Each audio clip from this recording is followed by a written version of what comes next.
姨姨，你就这么想我啊？还非得我来给你穿衣服？对呀，我可想姨姨了。你今天怎么起这么晚？我累了。累了？你昨天在家干活来着？没有啊。没有你怎么会累？姨姨，我要我的大木头枪，分量不轻啊。等他看到李小竹麻利的把木头枪挎在身上，他便知道李小竹为什么累了。姨姨，还有那个木头手枪也你的？我的。狗狗，我来了。李向东见闺女和两只狗子玩得开心，特么的自己才应该是小黑和小黄的主人吧？先甭和狗玩了，跟我走。你在这里站好别动，咱们玩个游戏。好呀，我喜欢玩游戏。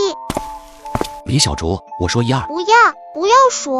好，我不数，我说开始行吧？等我说开始，咱俩一起喊小黑和小黄，看看他们俩会去找谁。好呀，开始。小黑和小黄两只狗子没有丝毫犹豫的直接走到李小竹身前。对于这个结果，李向东有点不甘心。李小海，来，你来。爹，你是不是喊我过来玩？你站我这里别动啊！开始。还是朝厨房门口的李小竹走去。李向东最终得出结论，叛变的原因是陪伴，是一起成长。李小竹每天都要最少霍霍一次小黑和小黄，在他俩的眼里，李小竹每天都是在跟他们一起玩，而且是从小一起玩到大。爹，咱俩比一比。李小海输了，心里不舒服，感觉自己以前的那些骨头都白喂了。行，咱俩比比。不出意料的李向东输给了李小海。爹，你跟娘再比一比，看看小黑和小黄会去找谁？不比。爹，玩玩嘛。不好玩。你比看看呗。行吧，就比这最后一次啊。2分钟过去，李向东看着坐在自己面前的小黑和小黄，心情比刚才好了许多。真是白眼狼啊！一天3顿饭都是我去喂，谁也没过来找我。好狗的忠心不在于吃。挺热闹呀，大家怎么都在院里待着呢？太爷爷太奶奶好，表叔表婶好，玉琪你回来的挺早啊。小海，你高兴什么呢？有福哥，我们刚才在玩游戏呢，看小黑和小黄听谁的话。结果呢？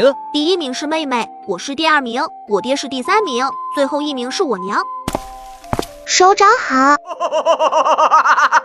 你跟哥哥说说，你这是玩哪一出呢？你身后背的枪快给我看看。李小竹对葛有福的反应不满意。不许动。你身后的枪还没给我看呢，你给我看看，我就听你的不动。啪啪啪。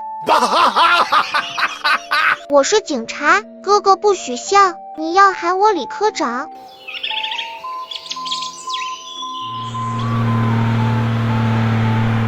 姨姨再见。李小竹挥着手送走周玉琪，又送走挤上第2辆公交车的葛有福。爹，回家。你吃不吃糖油饼？吃就行。都吃过早饭了，你买糖油饼干嘛？有用。吃吧，坐在桌前慢慢吃。豆子，别喊，赶紧走。豆子，你们家李科长今天还挺安静，在屋里吃糖油饼呢，心思没在我身上。等会儿吃完糖油饼，转一圈找不到我人在哪，估计就要开始闹腾了。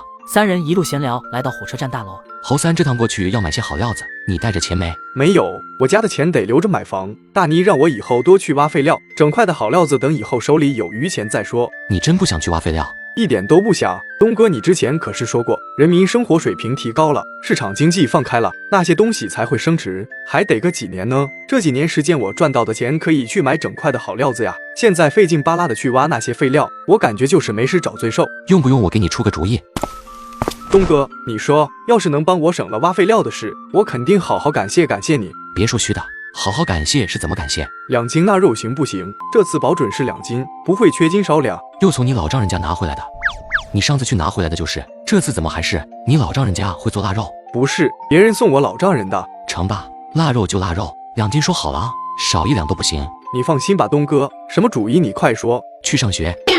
上学？东哥，我早都从学校毕业了，还上什么学呀？夜校。我去上夜校。东哥，你快别开玩笑了，我看见课本就头疼。再说夜校毕业还要考试呢，我要是考得不及格，这学我不就白上了吗？这主意不行，你再换一个。你打算给乘客倒一辈子的水？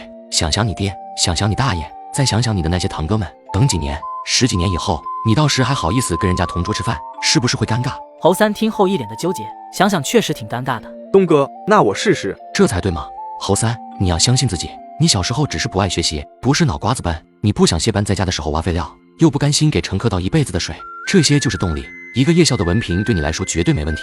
看着侃侃而谈的李向东，侯三决定下次回来顺便帮李向东也报下名。侯三，你寻思什么呢？没寻思什么，咱们边干活边聊。走了。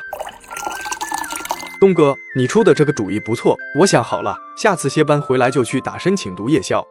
你能想通就好。我当然想得通了，读夜校这事可是跟我的前程相关。我要是能当官，这可是能长脸的大事。大妮绝对不会再让我去挖废料，她敢耽误我学习，我老丈人和老丈母娘知道了都会教训她。说不定以后我歇班在家，一日三餐大妮都会好好伺候我，顿顿给我做点好的补补脑子呢。东哥，你说对不对？对，我看不止你说的这些，你想想啊，夜校晚上开课吧，那你学习一晚回家肯定累，身心疲惫啊。孔大妮是不是得心疼你？你这可是在为你们这个小家努力，你都努力了，她也得表示呀，给你揉揉肩、捶捶腿、洗洗脚。哎呀，东哥你快别说了，说的我现在都想回办公室了。回办公室干嘛？让人帮忙给我大姐夫捎句话，趁我这趟出去，我去读夜校的申请先给单位交上去。不能急，等咱们回来，你回家跟你爹好好聊聊，这不是小事。东哥，你说的对，我是得跟我爹聊聊。